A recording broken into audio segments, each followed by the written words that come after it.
প্রচুর গরম পড়ছে। এত গরমে কোথায় যাব কি করব কে জানে। শুকনা মরিচ 2টা পোড়ায় নিছি, তার ভিতর দিলাম লবণ, ভালো করে মিশাই নিয়ে ভাত দিয়ে একটুখানি নাড়াই চাড়াই মাখাইয়া 2টা লেবুর টুকরা আইনা লেবু 2টা ভালো করে একটু কষলাইয়া এই যে লেবুর রসগুলা নিলাম।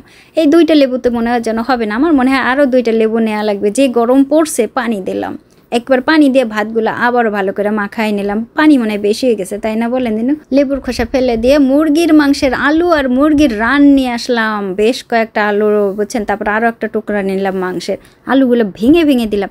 আলু যখনই ভেঙে ভেঙে দেবো তখন ওই যে একটুখানি বেশি পানি পানি দেখা গেছিলো না, পানি হয়েছে মানে পান্তাপাতি একটু পানি বেশি হয়ে গেছে।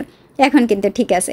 মাংসটা ওই যে রানের মাংস তো আমি একটুখানি ছিঁড়ে ছিঁড়ে দিলাম যাতে খাইতে একটু সুবিধা হয়। হয়ে গেছে। এখন দিলাম পেঁয়াজ, এগুলো হচ্ছে কোরিয়ান পেঁয়াজ, খুবই মিষ্টি স্বাদের।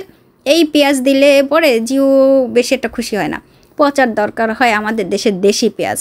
মানে এত মজা করে খাবে এই শুকনা মরিচ লেবু, এই পান্তা ভাত এই গরমের জন্য শ্রেষ্ঠ খাবার।